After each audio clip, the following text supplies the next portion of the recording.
¿Cómo funciona esto para funciones multivariables? Considera una función con un valor de entrada bidimensional y una salida unidimensional, en la cual la función de xy es igual a x al cuadrado menos 2xy. Nada nos impide escribir la misma expresión e interpretarla de la misma manera, en la cual dx todavía representa un pequeño cambio en la variable x, que ahora solo es una componente de entrada. Df todavía representa el cambio resultante en el valor de salida de la función xy. Sin embargo, esto ignora el hecho de que hay otra variable de entrada, y. El espacio de entrada ahora tiene varias dimensiones, así que podemos variar la entrada en otras direcciones además de x. Por ejemplo, ¿qué pasa si hacemos un pequeño cambio en dy en y? Si volvemos a interpretar que df representa el pequeño cambio en el valor de salida de la función que ocasiona este pequeño cambio en dy, tendremos una derivada diferente. Ninguna de estas derivadas por separado narra la historia completa de cómo cambia la función, cuando sus entradas cambian un poco, así que la llamamos derivadas parciales.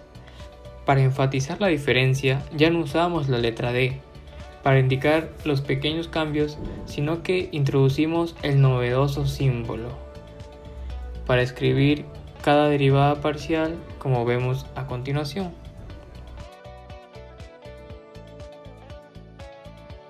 En el presente ejercicio nos explica que un fabricante de un juguete popular ha determinado la función de producción de sus juguetes y necesita saber el aumento por semana en cuanto a la producción de dichos juguetes.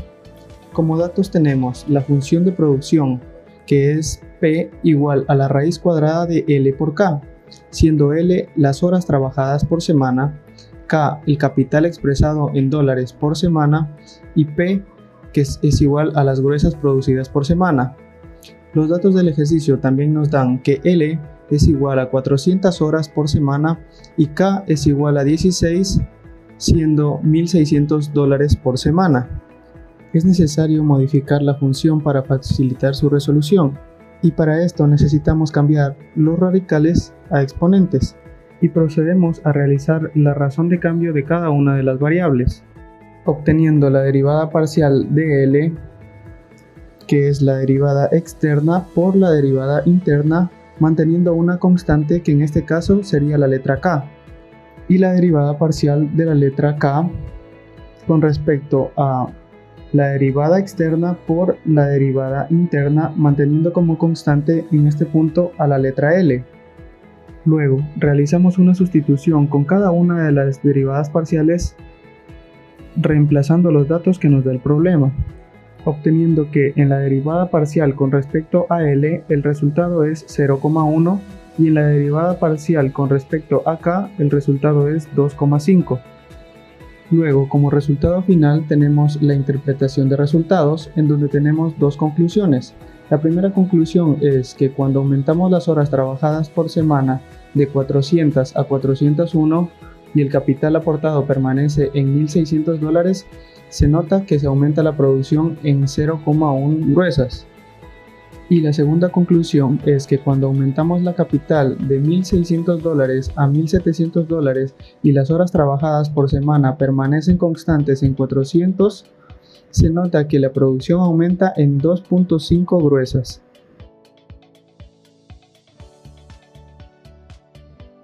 Después de ser atacado por el Capitán Thor cerca de Mercurio, la nave de Lucas Salomón está a punto de fundirse.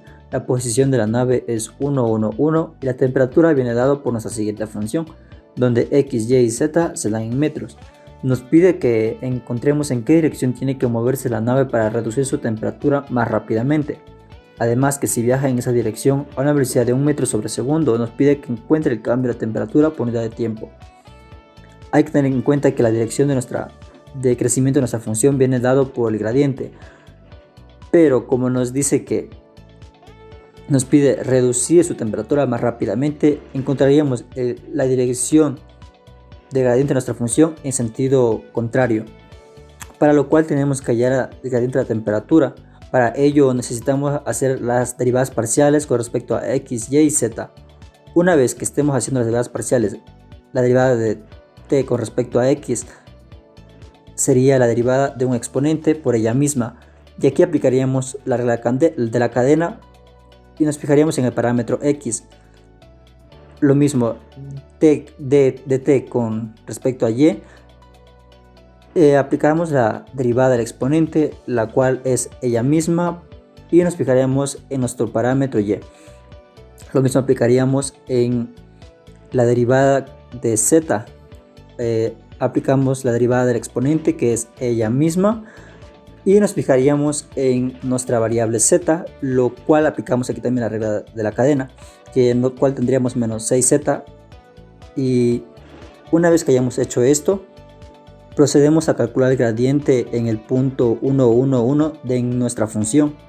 Reemplazando esto en nuestra función, tendríamos que esto es igual a menos 2 por e a la 0, menos 4e a la 0, menos 6 e a la 0.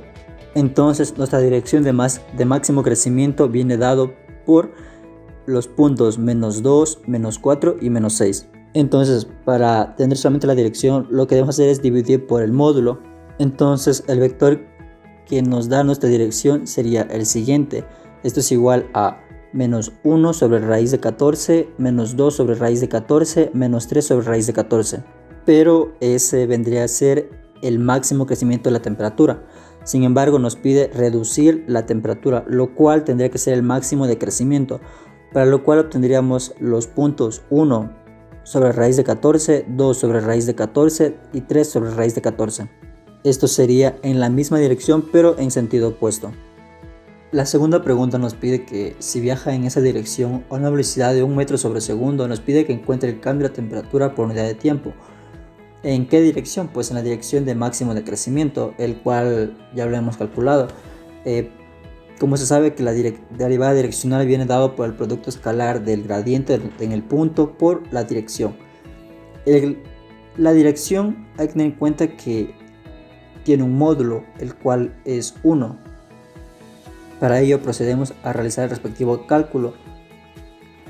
Como ya hemos calculado el gradiente de nuestra función, el cual obtuvimos menos 2, menos 4, menos 6, por el módulo, que es 1, por la dirección, el cual es la dirección de máximo de crecimiento, que viene dado por 1 sobre raíz de 14, 2 sobre raíz de 14 y 3 sobre raíz de 14. Procedemos a operar menos 2 por 1 sobre raíz de 14 sería menos 2 sobre raíz de 14. Menos 4 por 2 sobre raíz de 14 obtendríamos menos 8 sobre raíz de 14. Menos 6 por 3 sobre raíz de 14 obtendríamos menos 18 raíz de 14. Lo cual nos da un resultado de menos 28 sobre raíz de 14, que vendría dado en las unidades de Kelvin sobre segundo. El cual esto equivale a menos 7,48 Kelvin sobre segundos. Este vendría a ser el cambio de la temperatura por unidad de tiempo.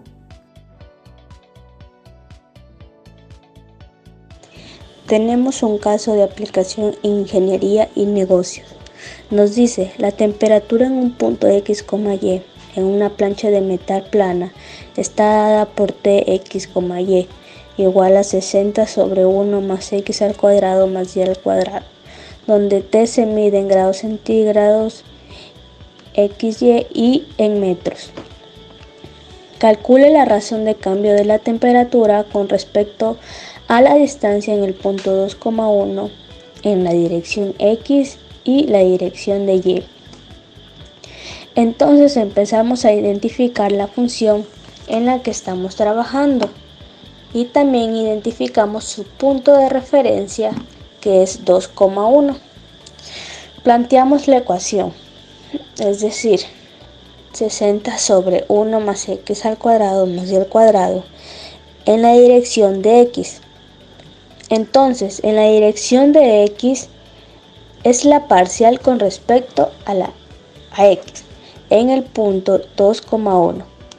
Proseguimos a modificar la ecuación para no hacer la regla del cociente, sino una exponencial. Respondiendo o resolviendo así, nos queda 60 que multiplica 1 X al cuadrado más y al cuadrado, todo esto elevado a la menos 1. Entonces, ahora si sacamos la derivada parcial respecto a x, quedándonos como resultado 60 que multiplica a menos 1, que multiplica a más x al cuadrado, más y al cuadrado, todo esto elevado a la menos 2 por 2x, es decir, el argumento, quedándonos la derivada parcial igual a menos 120 sobre 1 más x al cuadrado y más y al cuadrado. Todo esto elevado al cuadrado. Pero no la queremos la fórmula general, sino que estrictamente en el punto dado, es decir, en el punto 2,1. Entonces reemplazamos la derivada parcial de x en el punto. Nos da igual a menos 240 sobre 36. Simplificando esto nos da menos 20 tercios. Entonces, ¿qué nos está diciendo? Si estamos en el punto 2,1 y aumentamos o nos movemos a 3,1, este incremento en el punto X lo podríamos estimar como una reducción en la temperatura de menos 120 tercios grados Celsius por metros. Después nos pide que calculemos la derivada parcial respecto a y. Entonces, para y sigue siendo la misma e igual. Ya derivando nos da 60 que multiplica a menos 1, que multiplica a 1 más x al cuadrado más y al cuadrado, todo esto elevado a la menos 2 por 2y. Es decir, el argumento es el que varía dependiendo de la derivada en términos o en función de x.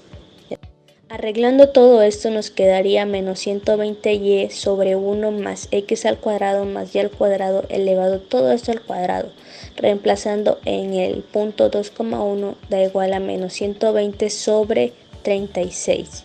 Simplificando todo esto nos queda menos 10 tercios. Entonces podemos concluir que el cambio de temperatura en x es menos 20 tercios y en el cambio de temperatura en y es la mitad, es decir, menos 10 tercios. Si el problema nos preguntara cuál es el de mayor temperatura, nosotros diríamos que el cambio en x como en y están haciendo un decremento. Entonces, no me muevo, pero sí lo que quiero es disminuir la temperatura.